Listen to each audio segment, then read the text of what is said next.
الحمد لله رب العالمين، وأشهد أن لا إله إلا الله وحده لا شريك له، وأشهد أن سيدنا ونبينا محمدا عبده ورسوله. اللهم صل وسلم وبارك على سيدنا محمد وعلى آله وصحبه وسلم تسليما كثيرا. يا ربنا لك الحمد كما ينبغي لجلال وجهك وعظيم سلطانك.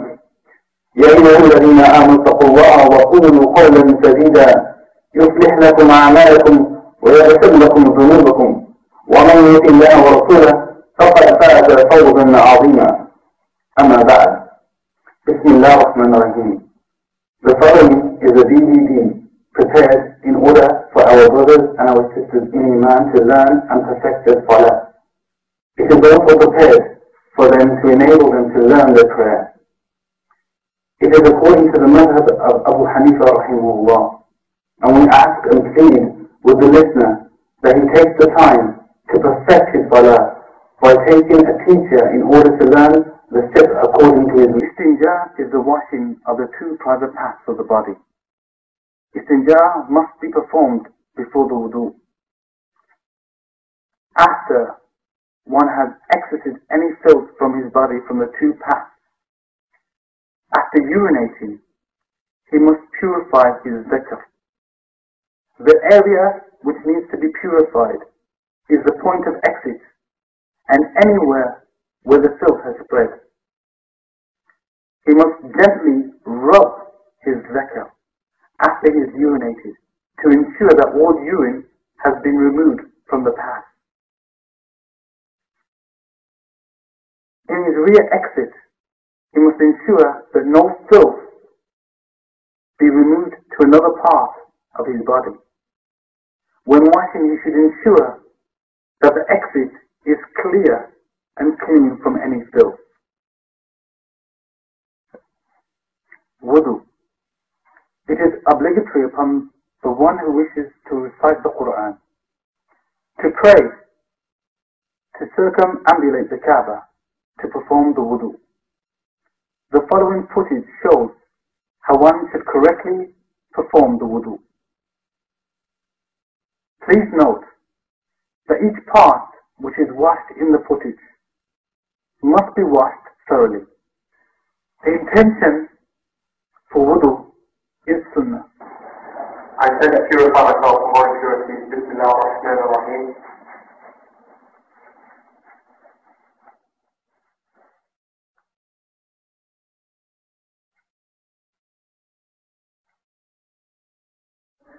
Washing the hands up to the wrist and between the fingers 3 times.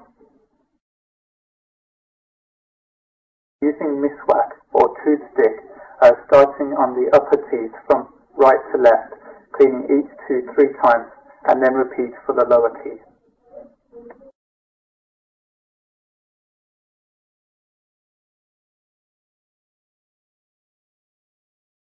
Rinsing the mouth out 3 times with water, using the right hand to draw the water.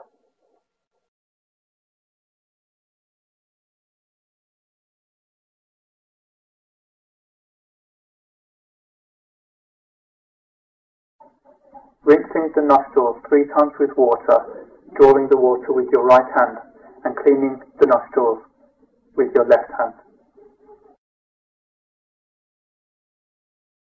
Washing the entire face 3 times, starting at the top of your hairline, rubbing down to each ear and down to your chin, including underneath the chin, and then washing and rubbing the front of the face, including the nose and the bridge of the face.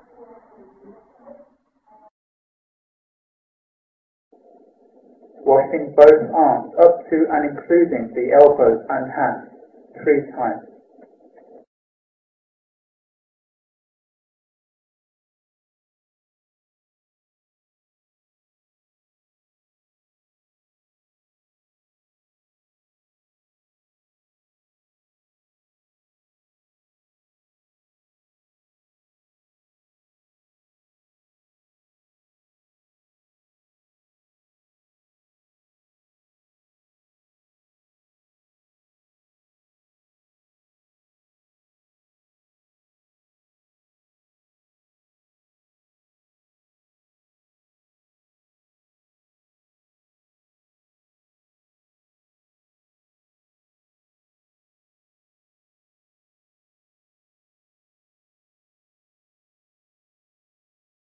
Wipe the entire head from front to back, the ears, and the nape of your neck.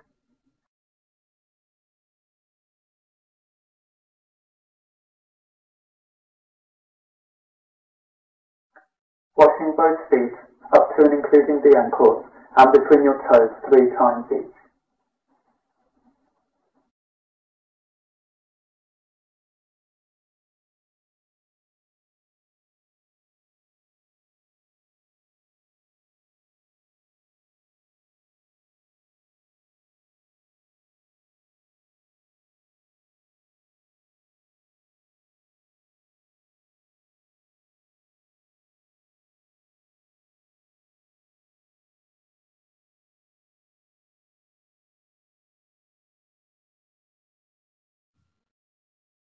أشهد أن لا إله إلا الله وأشهد أن محمدا عبده ورسوله. Things that break the wudu. Anything that exits the 2 private paths breaks the wudu, including wind. However, if one breaks wind, he does not need to perform an istinja. Blood that pours from a part of a wound necessitates one to perform a wudu. Vomiting and mouthful necessitates one to perform a wudu. However, if one vomits a clot, he does not need to perform a wudu. Any sexual fluids necessitates one to perform a wudu. Laughing in prayer breaks the wudu and the salah.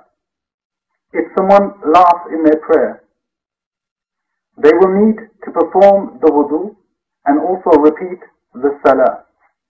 Losing consciousness also necessitates one to perform a wudu.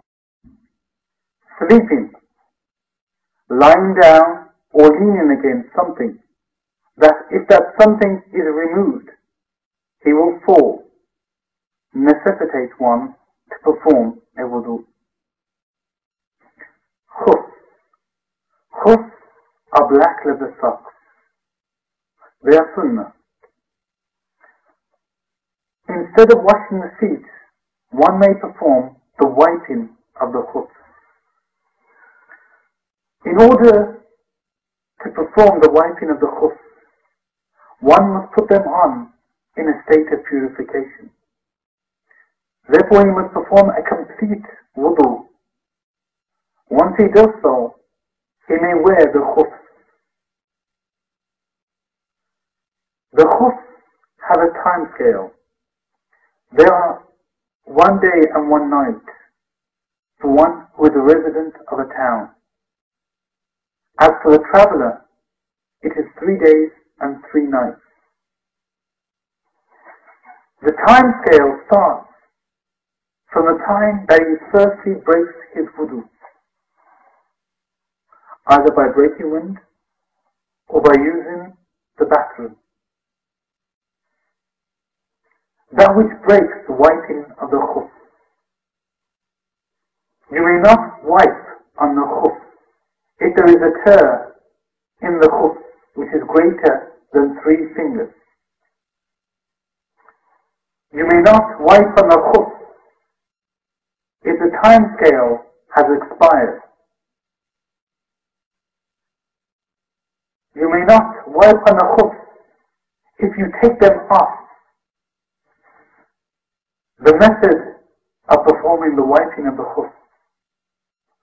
Once you have worn the khuf in a state of purity, and this is your foot as so, you may start by wetting the khuf from the top, starting from where the toes are, going forward and reaching up to where the ankles are. You should do it in a motion that both feet are done at the same time, from the toes up to the ankles. That includes the wiping of the khuf. Tayammumu. Tayammumu is a way to purify yourself and put yourself in a state of a wudu, so that you may recite the Quran, that you may pray, and that you may circumambulate the Kaaba.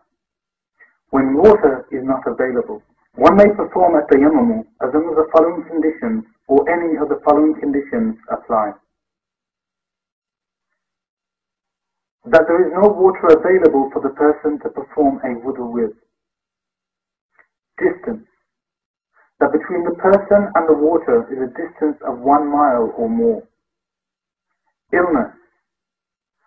That a person fears that if he performs a wudu with water, it will increase him in his sickness. Thirst. That he only has enough water to drink, and not enough to drink and to perform a wudu with. Tayammum. How to perform the tayammum? Firstly, one must make the intention that he is performing the tayammum. The tayammum itself is 2 strikes, which is made on clean earth ground. The first strike, he rubs the entire face as he would in wudu.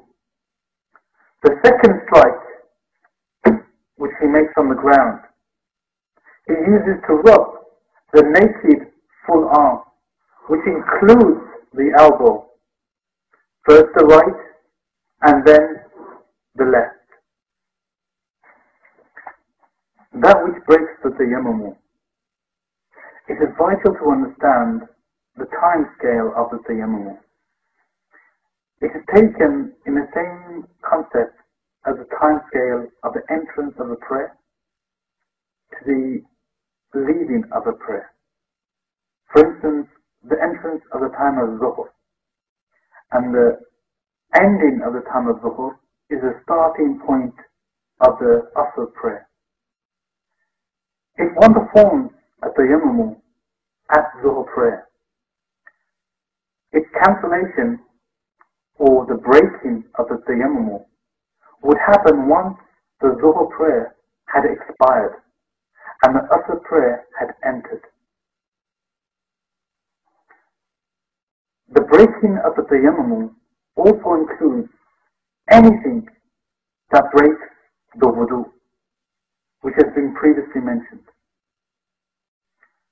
Also, seeing water while one is in a state of tayammum breaks the tayammum, and one must use the water to purify himself.